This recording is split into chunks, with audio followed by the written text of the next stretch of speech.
sorry, the video cut off. So we are going to divide, and we get 0.28 and change that to a percent. And this says to round to 1 decimal place for our probability. So that would be 28.0% because it's exactly. Now, if it says to round to 1 decimal place, you can still also write that as just 28%. That's fine. For number 2, of the 1,200 respondents to a survey, 456 claimed to be worried about money. What is the likelihood that a person selected will not be worried about money? So they give us the amount of people that are. So we want to find how many are not. So I'm going to take away 456 from 1,200. So we end up with 744. And then I'm going to take that out of my total.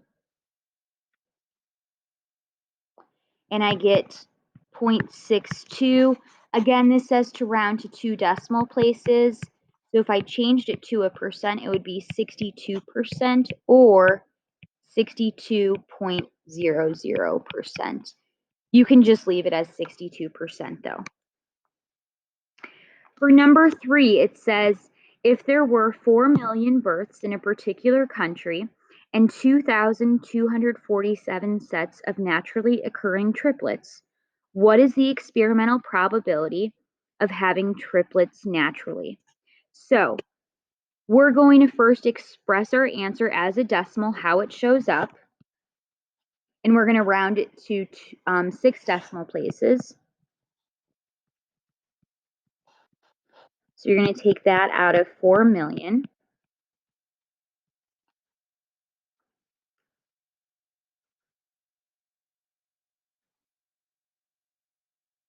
So we end up with 0.00056175. Let's round that to 6 decimal places. So that 1 would become a 2. Now, what we do when we interpret it is we look at the first non-zero number, which would be the 5. We can see that that is in the 4th decimal place. So we have tenths, hundredths,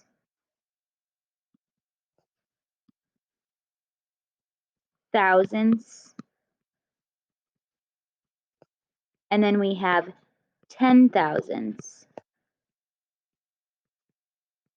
for 4 decimal places in. So, and when we look at this, it's followed by a 6. So this would be round to 0.0006. So we can say it's 6 out of every 10,000.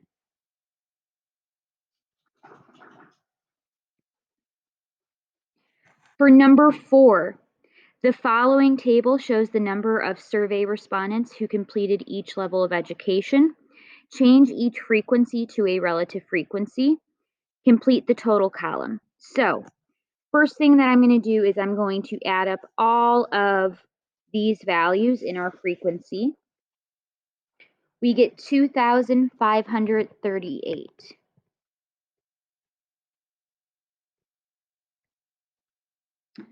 To find the relative frequency, we're going to take each of the values in that category divided by the total.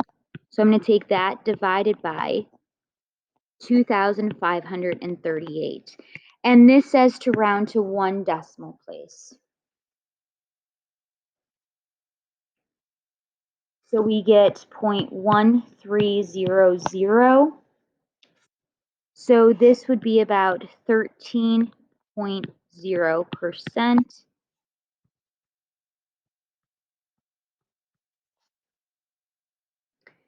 For high school, you're going to do 1,269 out of the 2,538.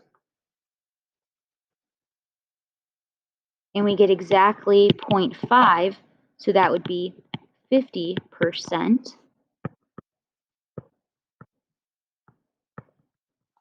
And I'm going to go ahead and pause it to do the other ones. Okay, so we did have to round a little bit more carefully on the other ones. I did leave this one for us to look at together.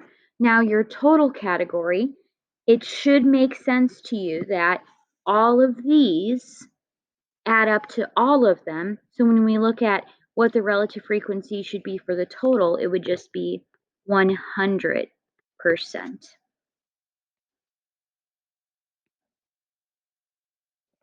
Okay, looking at number 5.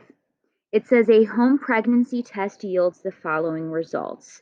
Complete the table and answer the questions that follow.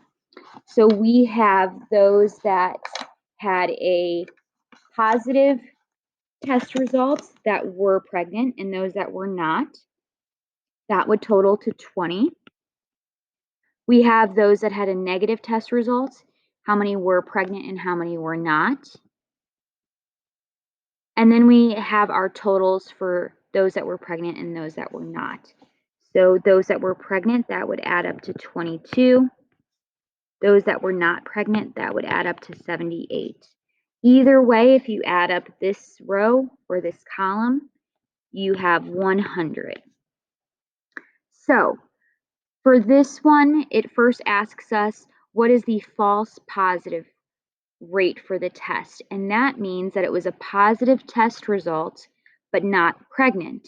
So we're going to look at the positive test results, and we're going to look at those that were not pregnant out of those. So that would be 4 out of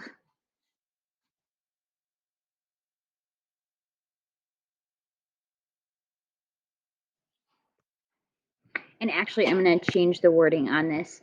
So this would be if you had a positive test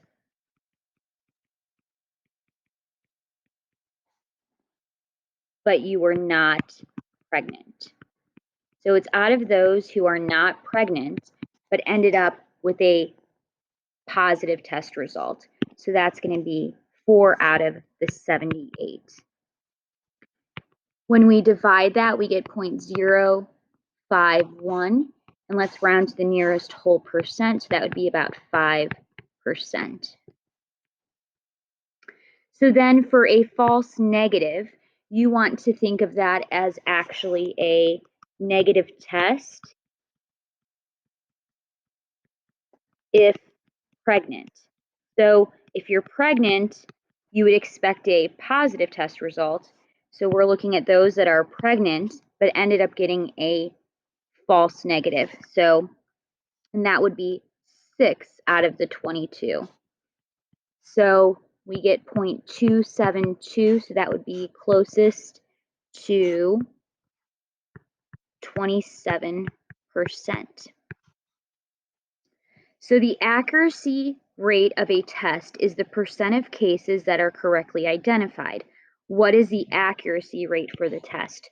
So we had 100 tests, and the ones that were correct were pregnant and a positive test result, so 16 there.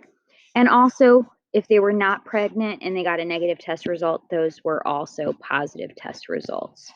So 74 and 16. So that gives us 90 out of 100, which would be 90%.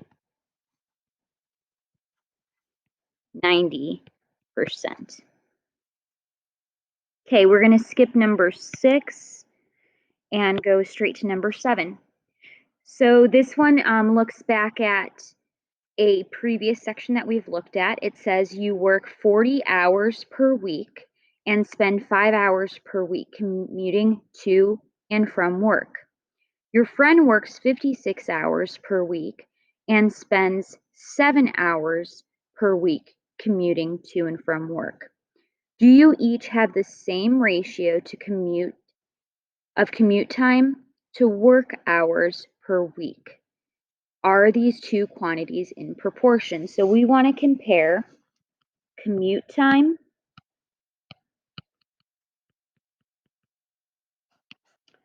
to work hours. If we look at yours, it was 5 to 40, and the other one,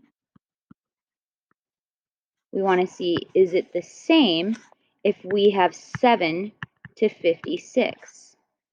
So one of the easiest ways that you can check this is by changing it to a decimal, so just dividing. If you divide, you get 0.125 for both of them. So that checks it out. Yes, they are going to be in proportion. Now, the other thing that you can do is simplify it. We could look and see that both of these are divisible by 5. So this fraction could also be written as 1/8. Both of these are divisible by 7. So this one could also be written as 1/8. So they check out and they simplify to the same proportion. So yes, they are in proportion to each other and are and do you have the same ratio? Yes. So yes and yes. Okay. Remember that if you would like to, you can use the next few pages as practice, and the answer keys to those so you can check them will be posted on Blackboard. Please let me know if you guys have any questions.